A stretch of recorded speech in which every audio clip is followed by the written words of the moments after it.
Hello everyone, welcome back to our channel startuplanes.com. I'm Yashvi Malvi and I'll be conducting a series of top 100 interviews of the topmost marketing leaders of leading companies across the globe. In today's interview, I'll be talking to Dr. Ravindra Udkikar, who is the Vice President of Corporate Strategy and Marketing at Praj Industries Limited. Praj is India's leading industrial biotechnology company providing end-to-end solutions including design, engineering and manufacturing of plants and equipment for the biofuels industry globally.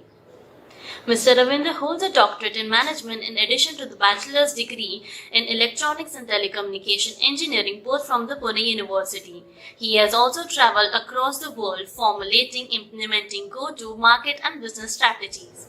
Dr. Udkikar's professional background includes 29 years of industry experience in product as well as project business in international and domestic markets. To know more about his journey, let's get into the video.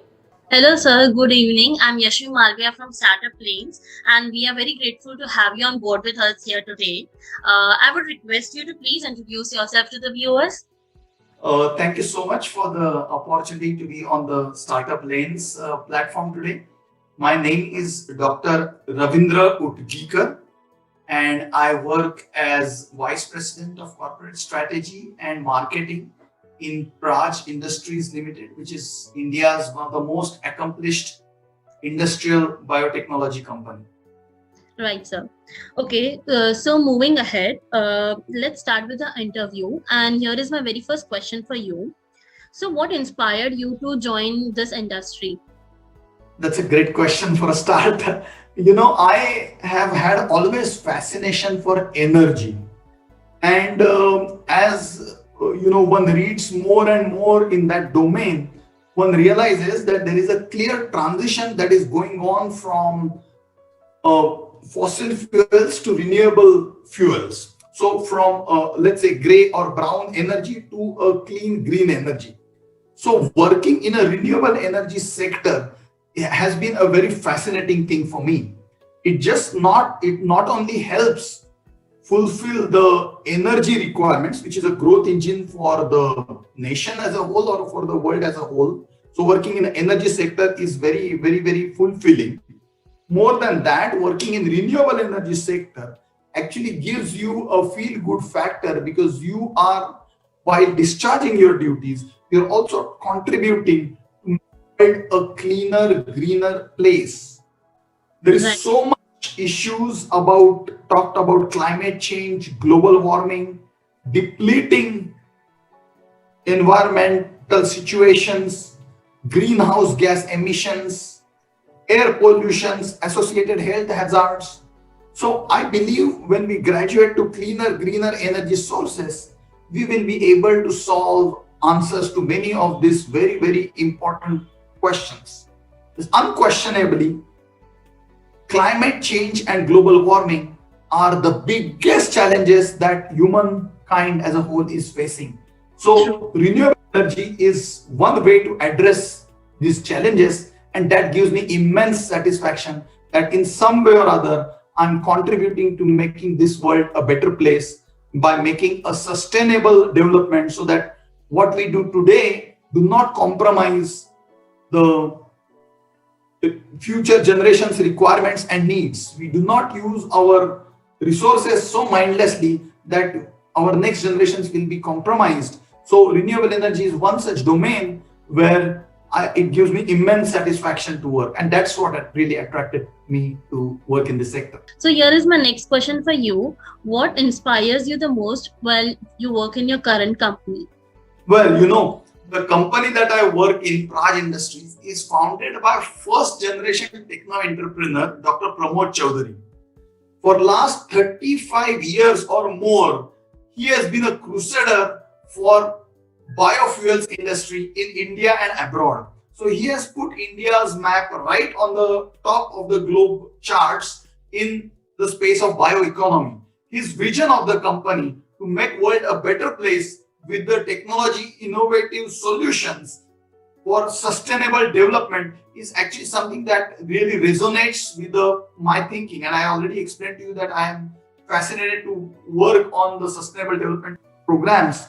And this company, under the leadership of Dr. Chowdhury gives me a great opportunity. And another thing is that I have opportunities to so closely work with him that I have seen actually bring his vision into reality in number of ways. So I think that is the best part about working in my present company. Great, sir. So, moving ahead, what is your life mantra? Uh-huh. Uh, there are a number of stories that go around, but for me, the life mantra has been practice makes man perfect. So everything is difficult till the time you try it. Once you try it, you have some breakthrough. You keep doing it over and again, you keep getting better at it. So everything has been achieved eventually as a matter of practice. So Usain Bolt, the great, one of the iconic or all-time great sprinters that we have seen, has said that all his glory came in some 2 minutes or 20 minutes of running, for which he practiced for 20 years. All his medals, cumulative time put together in the races he won was not more than, let's say, few minutes or few hours. But to make that happen, he has put years of work together. So I think practice makes man perfect is a way to move forward. And you should be able to do the right things. You should be able to practice them so well that no matter when the opportunity, we say that the success is when opportunity meets preparation. So if you are practicing it day in, day out, no matter when the opportunity strikes, you are so prepared that you are successful. Surely, it's very, very, very inspiring. So, my next question for you is, what was the most challenging part of your journey so far? I mean, there are a number of challenges in my 3 decades of professional journey because about 60% of my time in my career I have spent in international business. So one of the things I have found always intriguing, challenging, exciting, or even for that matter, very very difficult to handle is to manage intercultural barriers. There is a great saying that by I think it was by Philip Kotler, or if I remember correctly, that culture eats strategy for breakfast. So to be able to understand cultures, to be able to appreciate cultures, to be able to appreciate the differences, diversity, and still coexist and work towards common goal has been one of the most challenging part. Let me explain. Because as we grow, of course, India is a very diverse country, right? So many languages, so many dialects, so many, different ancient history and so on. But seldom do we get that kind of exposure to work, let's say, or understand or know, let's say, about Chinese culture or the Western culture or the European, South American, and we can go on. So, these are the things not quite taught you in a book or as a part of your, textbook studies. These are gained through experiences. These are gained through observations. These are gained through reading. So all this knowledge that you gather about different cultures, you should be able to put in practice, and you should be able to work on the strengths or commonalities, which are your strengths, and you have to set aside the differences for the common objective. And that doesn't come easy because there is no formula here. It's a soft, intangible thing. So when I got to work in an international environment, I worked in Middle East, I worked in US, also in Far East on my small deputation stays as a part of my career. And in my career, I have traveled over 40 countries across 5 continents, formulating and implementing go-to-market strategies, business strategies, internationalization, globalization.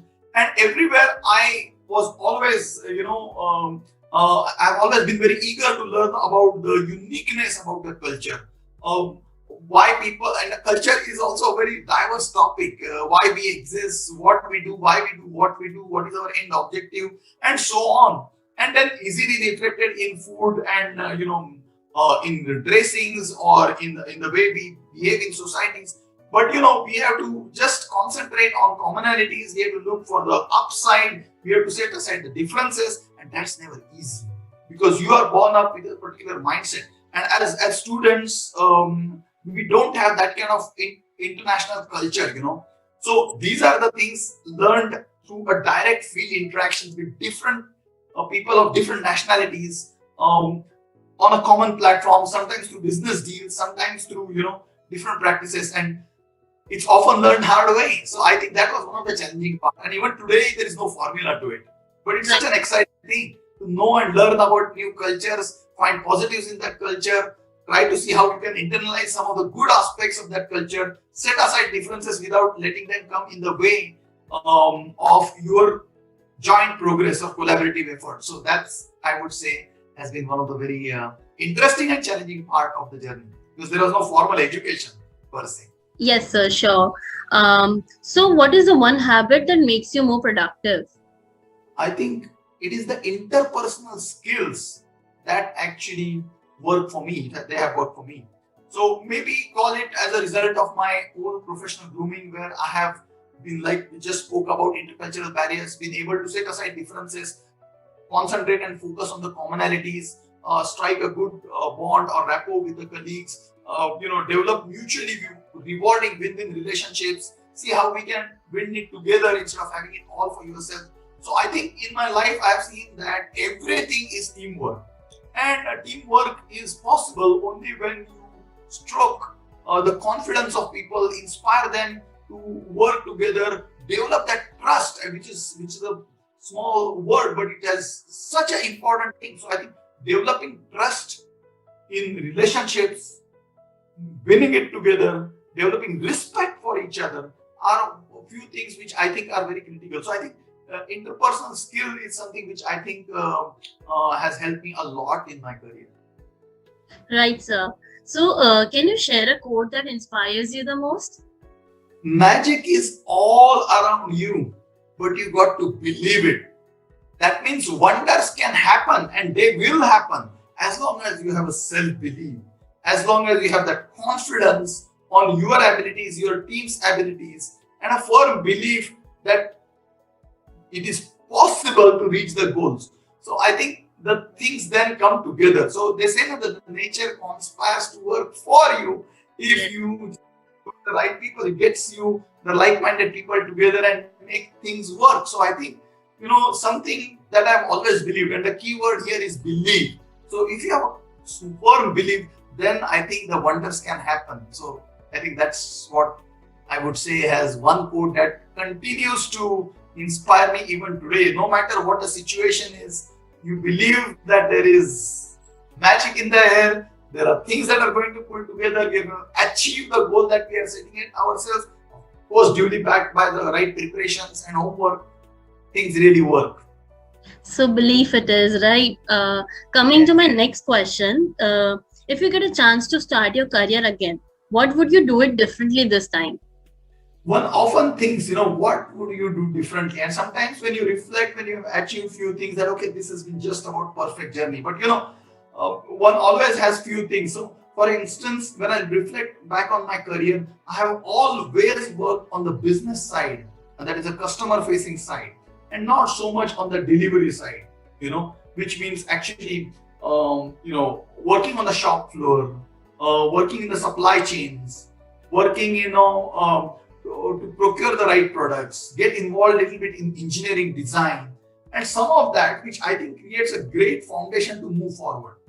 So from early in my career, I got exposed to sales as a domain. Obviously, I believed that sales. I was cut out for sales because I loved traveling. I liked meeting people, exchanging ideas.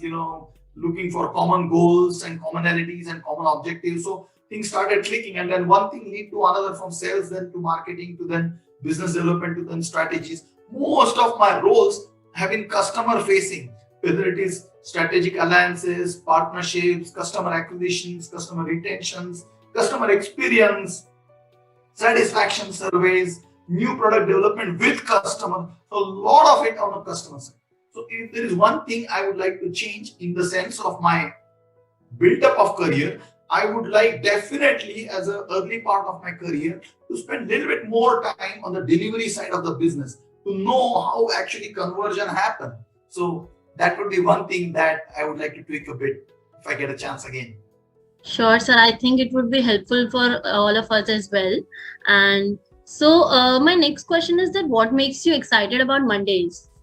You see, like I told you, we have to believe that there is magic in the air, and you have to have that belief. So every Monday comes with new possibilities, new opportunities, new frontiers. you go there with the anticipation that there is magic here and we are going to make the magic work. We are going to make it happen.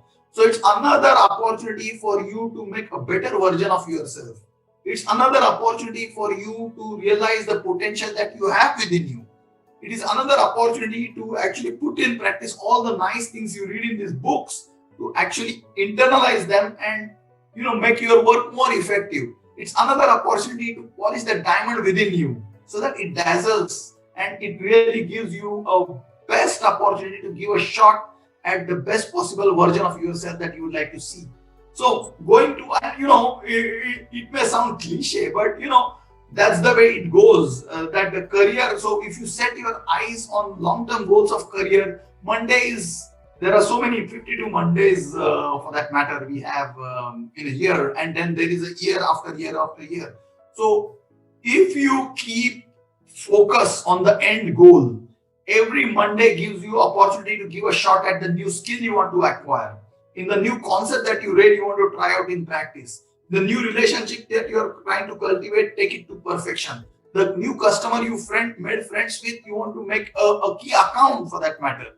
So there is that opportunity to do a little bit better in everything that you do. So I think that's what excites me about Monday. Not that all Mondays turn out to be as nice, fantastic as you would want, but you a pinch of salt that along the way. They say that the road to success is always work in progress. So there will be pitfalls, but there will be, amongst those pitfalls would be great lessons for you to learn and apply so that next time you are able to jump the pitfall, the pit that you actually fell into last time. And then there is new challenge. So I think, and world is such a dynamic place. I mean, the technology makes things so exciting that probably what we studied 30 years back is probably needs a brush, so need to internalize new concepts, whether it is on management side, technology side. So it's that opportunity to learn something new, more contemporary, and bring that into the play, which is the exciting part. And you have been given opportunity every now and then on every Monday. Of course, you are looking forward to meeting your team, Yes. which is your partners in success, right? So what exciting things they are looking forward to this week. So we are also able to share the dreams, share the excitement, share the knowledge. So that's also another aspect. When you say you like to work with people, it's the great team that you are working with actually draws you to work. So number of things there to look forward to on every Monday. Yeah, so I guess Mondays are still a work in progress for many of us. Sure, they will always be there because there is nothing like perfection, right? We have to be the one to make it perfect, right? Right. Yeah. The next Monday may not be as good, but that shouldn't be Surely. spirit, because the coming Monday is another opportunity to get better. Right. I agree. That's how we should look at it. So it's the attitude that decides the altitude. So goes the saying. So if you have a good attitude, that Monday will bring something new to me. If not this Monday, the next or the next. And I will do something. Sure, it comes my way. And Yes. is the way to look at it. Yes. Agreed. Okay. So, what was the happiest, saddest, and the most inspirational moment of your life? The happiest moment of my life, I would say, is that I was very fortunate to work in the international environment very early in my career, almost immediately after my engineering. And those were early 90s, the economy was just opening up. Working internationally wasn't all that common. Indians had a limited window of how the world outside is. And when I set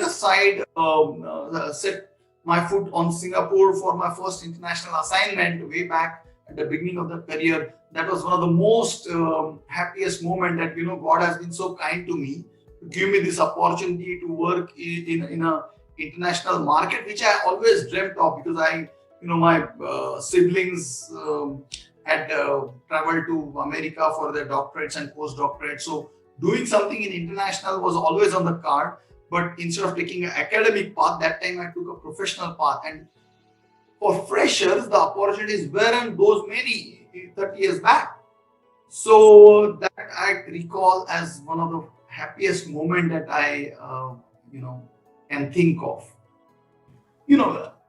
there are disappointments. Okay, I mean, let's sad is an emotional word, but let's call it disappointment. The number of disappointments, because uh, and that there is a nice a quote of, I think, Michael Jordan, that I failed at so many sports and I took so many shots we did not, but that's why I succeeded. So you fail. Failure is the first step to success, right? So there are numerous failures that I think I can think of. But one of the colossal failure, if I can call it, I remember that there was this prestigious bid that we were putting. I think this was early in my career. Um, uh, there was a second satellite launch pad that was being set up at Sriharikota, and we were a part of consortium that was bidding for that project. And that whole project was some few hundreds of crores, so very big. I'm talking this about late 90s. And I remember having spent days and nights and weeks all together working so closely with different stakeholders. We were tier 2 contractor, there was EPC contractor, but there were other agencies, there was consultant, there was engineering consultant, there was project management consultant, there was customer, so number of stakeholders. And I remember having, run from pillar to post, putting things together, bids together, making strategies, revising strategies, answering technical queries, responding to commercial queries, making site visits, doing the scoping studies, surveys, working with very accomplished professionals in engineering, procurement, construction, that is tier 1 contractor, putting all this bid together. And, we really believe that we have a very, very great chance of getting that order. And when actually the bids opened, we did not turn out to be L1, which is the lowest one, which is typically the way the contracts are awarded.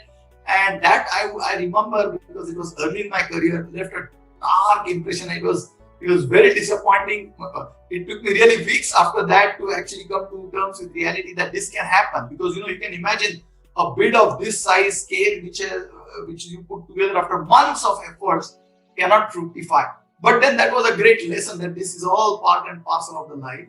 And the lessons from that loss, actually, you have to plow it back into your workplace and rebound and bounce back. So I still remember that feeling when the bid was opened and we were not L1. So that I remember as one of the saddest days. We are of course talking about professional journey. Yes. And as for inspirational journeys, I've been very fortunate to work in a Tata Group company. Where system, processes, culture, ethics, governance is considered as supreme even today. It is easily, even today, it has the best known brand. And, working in Tata Group for about 5-6 years at the initial stage of my career really, gave me a good honing for my professional skills and future growth. And when you work in Tata Group, you always expect to meet the chairman Ratan Tata, who you idolize. And there was this time in 2007 when I wasn't working for Tata Group then, but Mr. Ratan Tata and I, we were a part of the same delegation, Indian Prime Minister's delegation that went to South Africa to meet the South Africa business delegation. And for 2 days, I could closely interact with Mr. Tata. I could even have breakfast with him, shake hands with him, exchange few thoughts with him. And that even till date, I remember that as one of the most inspiring moments. Even today, it's a hair-raising experience as I narrate to you, because a man who has accomplished so much and took Tata Group to such a great heights with his fantastic conduct, exemplary vision, and the way he has steered the group. So whenever I feel a little bit low, I look at the nice pictures I have alongside with him, and I feel inspired that someone who is even late 80s or early 80s can still continue to work. I mean, Yes. we must be at it. So that I would rate as one of the most He is definitely very inspiring. indeed. So great, sir. So my next question is that how can job seekers get a job in a company? That's a great question, and I have been involved in academics for over 2 decades, and I often teach as visiting faculty, guest lecturer, external examiner, project guide, mentor, and different capacities at MBA schools. So this question I get asked pretty often, that what is that job seekers must do. So I think I give them three, four, five, let's say not tips really, but some things that I believe are important. One is they must have a strong subject matter expertise. It doesn't matter which field you belong to, whether it is physics, chemistry, biology, electronics, IT, but your subject matter expertise must be unquestionable. Whatever you have studied, learned, known has to be as good as it gets. And for that, one must have a strong, great subject matter expertise. Second, one must have a great attitude. That attitude is very important. So we call it can do attitude. It is possible that freshers and early starters in the career may not have the kind of experience that probably companies look for. But your willingness to say that I don't know, but I will definitely study and I can and I will, it's something which is very, very important. So the attitude is a big thing. Third, to me, I have energy and enthusiasm are the two things that have always excited me and appealed me. So I think these are the two attributes I look in people who are seeking job. Are they excited about the opportunity? Are they showing enthusiasm to go out of the way, go that extra mile to make things happen? Are they, showing enthusiasm to know about the company, know about the challenges, know about the past journey, future plans which are available perhaps in public domain? So that energy and enthusiasm is a embedded element, so which is very, very important to this. And finally, I think one must have a bigger perspective. So whatever you are doing in the company and company is doing in the business and in the economy, you should be able to connect the dots, and that doesn't come very easily. And some of the things that may be required to do that is to read the business dailies, to read like Economic Times, Business Standard, Mint, and so on, or to even read very very, very nice, The Economist is one such example, which gives you a global perspective, geopolitical environment, business challenges, global economy. So some of these things helps you put things in perspective. Forums such as World Economic Forum, Confederation of Parties, the climate change summits are the things, again, big picture things. And then you start connecting what is the global vision, what is our national vision, and what is that this company that I wish to join is doing about it, and how I can contribute to that vision. So I think if the job seekers can comprehend their contribution to the company's contribution to the nation or nation's growth, and then national contribution to the global cause, it's a fantastic thing, and you should be able to comprehend it, and you should be able to also articulate it. So that's something which I think is something which I would advise people who are seeking job in any sector or any company. Thank you, sir, for sharing this with us. So, coming to my next question, how can startups offer their products and services to a company? Now, that's a great question, because startups often have low fuel in the tank. So they do not have the big bucks that are required to market or to actually create a brand. But, in today's context, clearly the digital marketing has opened so many avenues. So if you're a startup company, you must do your homework well in terms of what we call as STP, segmentation, targeting, and positioning.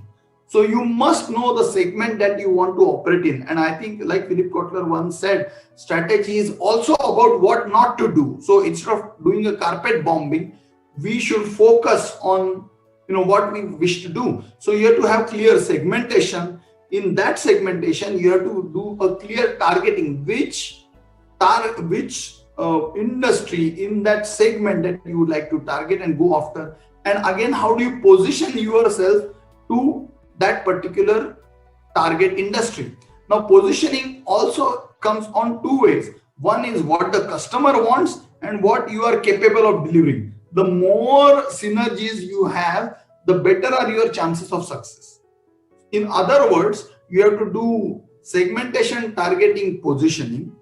And once you have got your positioning well, then you have to do a strong marketing campaign by way of social media, by way of direct mailers, by way of participating in webinars, by way of interacting with people, joining forums, associations where you get an opportunity to know more about the segment, the target industry, and also how your positioning fits the actually that industry that you would like to do business with.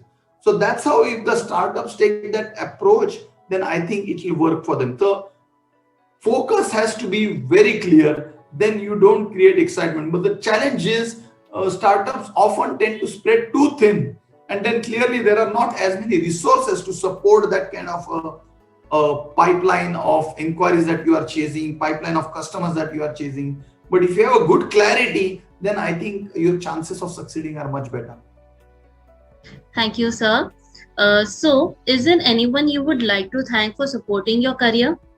Sure. I mean, there are many. I mean, we just had Guru Purnima yesterday, and there are many gurus. I've been very fortunate to work with several globally accomplished professionals and many people who have actually guided me, helped me, who I'm able to observe and pick up some qualities, definitely as bosses, but also some very bright subordinates, some people who I've had chance to work with. So a number of people to thank. But if I have to take out one name I can think of is Mr. Toine van Megen. He was my boss, basically a Dutchman who is settled in India.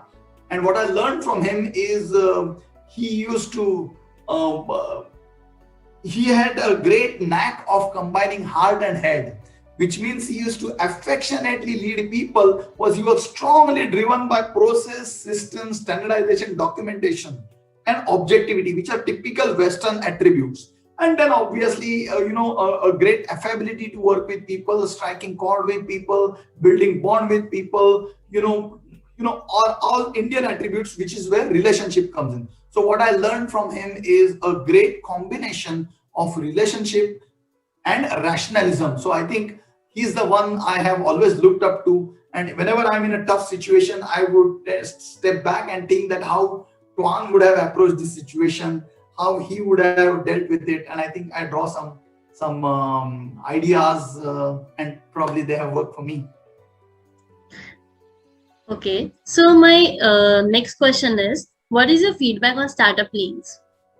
Great. Startup Lanes I've been observing for a while now. And I think Startup Lane provides a great platform for the startups to connect with the real world. Now, from my experience, the startups have a great product, but they have little idea as to how to commercialize it. They bring some great product concept, technology, innovation, but I think to go to market, they are not privy to the kind of ecosystem that is needed to succeed. So I think Startup Lens is one such avenue which helps them connect with stakeholders, different stakeholders.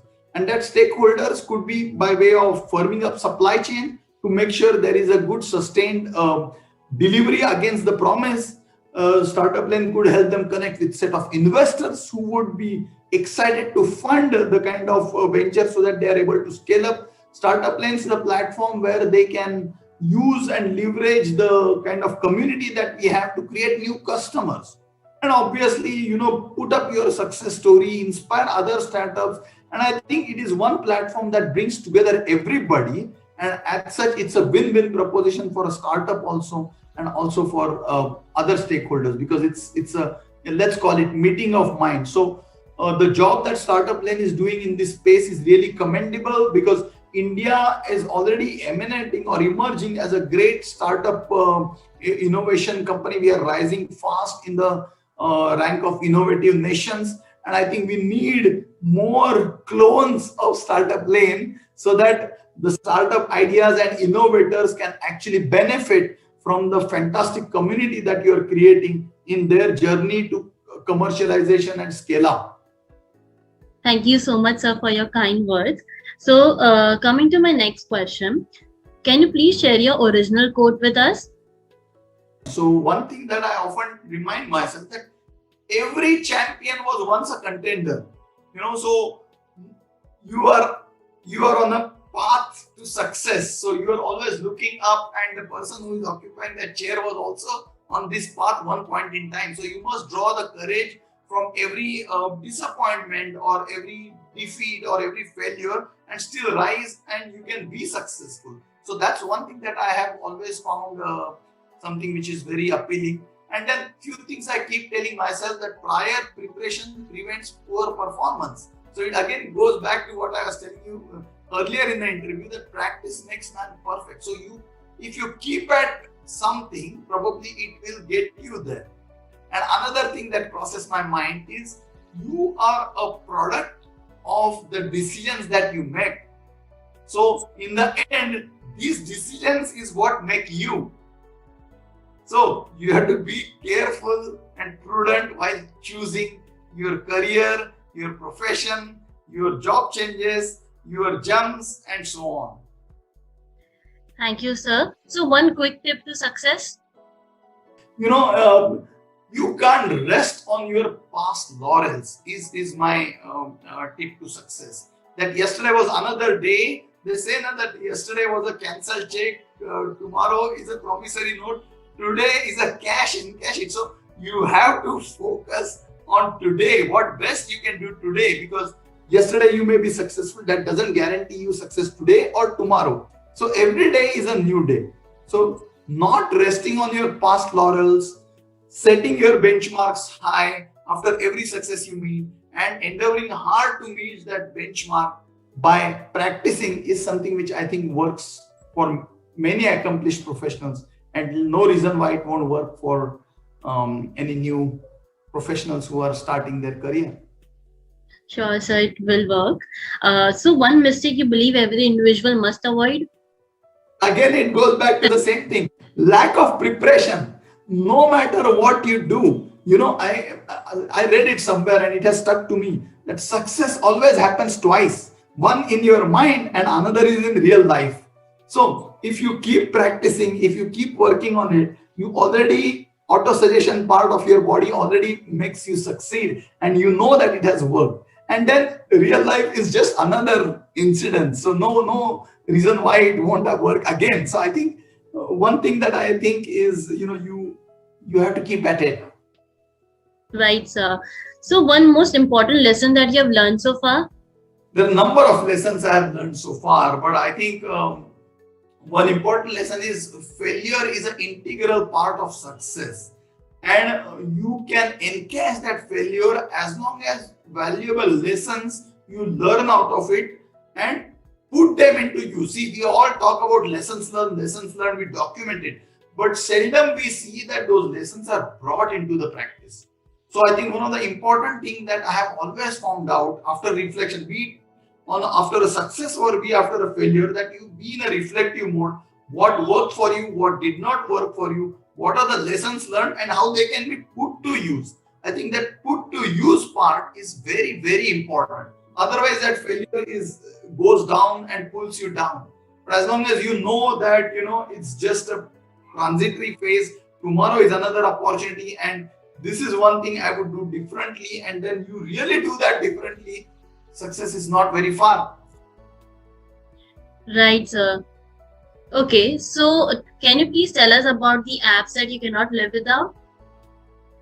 There are a number of apps these days, you know. So on a professionally speaking, there is HBR podcast, which I found very, very useful. And I usually have long commute to work, and HBR podcast has such a plethora of podcasts and inspirational stories, be it about health, be it about music, be it about management, it's about global happenings, it's about climate change issues, and so on and so forth. So that keeps you very, very contemporary with the things that are going on in the world. So, and again, there is ample choice. So picking one app is very difficult, but I think the HBR podcast is one such app where you are able to have one window to that world. So if you are there and if you leverage it, and again, the important thing is what you hear from the podcast, you should be able to bring into your practice in some form. Not that you will succeed on day one, but I think you keep at it. So I think that's one app that I think I found very, very useful. Then there are music apps, and then there are health tips, and then there is Yes. gymming app and so on. But I think in the professional context that we are talking today, HBR podcast is something which I would strongly recommend. So my last question for you, sir, is that what is the key in your workplace? So one of the key in my workplace is communication. As a part of my portfolio, I'm responsible for investor relations. I'm responsible for corporate communications. I'm responsible for internal communications. So, if you maintain a strong communication with your stakeholders, there is a strong bond that is built. So, investor relations gives us opportunity to connect with aspirations of investors, their expectations from us, and then we are able to go back and dovetail our strategies. Corporate communications gives us opportunity to connect with other stakeholders, to tell them what they are doing, invite their suggestions, critics, ideas, and again work backwards to. And internal communication gives us opportunity to keep the flock together, to inspire each other in terms of achievements, accomplishments, in terms of our plans ahead, in terms of what legacy we are doing, success stories, case studies, and so on. So if you are able to get a good handle on your communication, then I think the teamwork and the leadership is much more effective. Thank you so much, sir, for your time and sharing your inspirational journey with us.